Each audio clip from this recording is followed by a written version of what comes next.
کہانی ایک اچھی پاری اور امید کی دنیا۔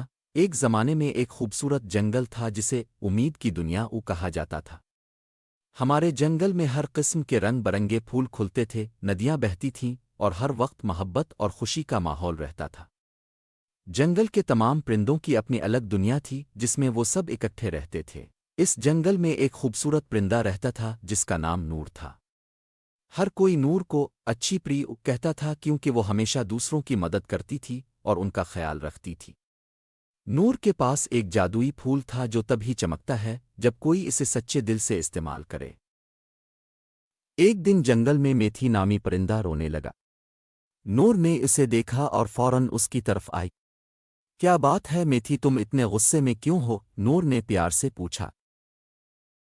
میتھی نے کہا، مجھے لگتا ہے کہ میں کبھی بھی شکتی کے برابر نہیں رہا۔ تمام فرشتوں نے ہمیشہ میری مدد کی ہے اور ان کے پاس مختلف خاص طاقتیں بھی ہیں۔ میرے پاس بھی کوئی طاقت نہیں ہے۔ نور ہانس نے میتھی کو پڑھ کر ہمیں سمجھا دیا، اب کو اپنے چلنے کی طاقت پر یقین کرنا ہوگا۔ جادو صرف وہی نہیں ہے جو ہم دیکھتے ہیں، بلکہ وہ بھی جو ہم اپنے دل میں محسوس کرتے ہیں۔ آپ کو اپنے چلنے کی طاقت پر یقین کرنا ہوگا۔ مزید اچھی چیزیں بس۔ پھر نور نے اسے چھوٹے کو حکم دیا، تمہیں ہر روز کسی کی مدد کرنی ہے، یہ سوچے بغیر کہ وہ چھوٹا بڑا ہے یا چھوٹا۔ جب تم یہ کرو گے تو دیکھو گے کہ تمہاری طاقت کیسے چمکتی ہے۔ اگلے کچھ دنوں تک میتھی نئے لوگوں کی مدد کرتی رہی، کبھی زخمی جانوروں کو کھانا کھلاتی رہی، کبھی کسی دوست کی مدد کرتی رہی جو مشکل میں تھا۔ رفتہ رفتہ اس کے دل میں خوشی اور اعتماد آنے لگا اور وہ اس سے زیادہ پیار اور خوش ہونے لگی۔ ایک دن میتھی ایک بیمار پھول کو پانی دے رہی تھی کہ اس کے ہاتھ سے بھی چمک نکلی۔ نور نے اس کی طرف دیکھتے ہوئے کہا، میتھی دیکھو، یہ تمہاری محنت اور اچھے کاموں کا نتیجہ ہے، تم اپنے دل کی نیکیوں سے خاص فرشتہ بن گئی ہو۔ اس کہانی سے ہم سیکھتے ہیں کہ ہمارے چلنے کی طاقت اور ہمارے اچھے اعمال ہی ہمیں حقیقی معنوں میں خاص اور طاقتور بناتے ہیں۔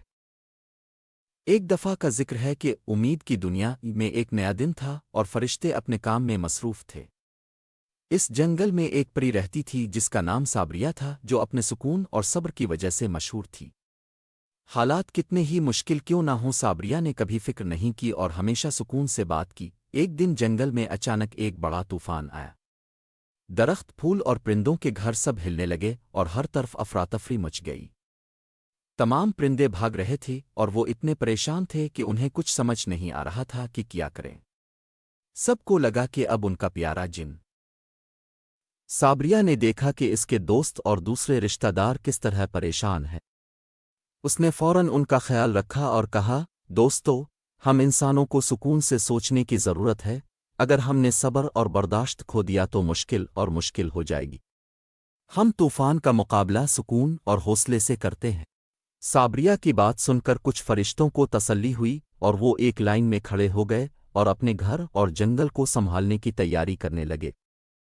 صابریہ نے دریا کے قریب لوگوں کی دیکھ بھال کے لیے سب کو مل کر کام کرنے کو کہا اور باقی فرشتوں سے کہا کہ وہ خود کو بچائیں اور ننھے فرشتے کو محفوظ مقام پر لے جائیں۔ آہستہ آہستہ فرشتوں نے اپنی طاقت اور صبر سے طوفان کا مقابلہ کیا۔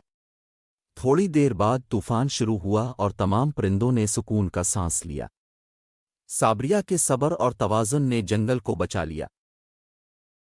جب سب کچھ ٹھیک ہو گیا تو ایک پری نے کہا، صابریہ، تم انسانوں نے آج ایک بہت اہم چیز سیکھی ہے کہ مشکل وقت میں بھی توازن اور صبر کو برقرار رکھنا چاہیے۔ تمام پردیسی اس کے پاس آئے اور اس کی تعریف کرنے لگے۔ اس کہانی سے ہم جو سیکھتے ہیں وہ یہ ہے کہ مشکل حالات میں ہمیں ہمیشہ پرسکون اور صبر سے رہنا چاہیے، کیونکہ خوف ہمیں اپنی طاقت کھو دیتا ہے۔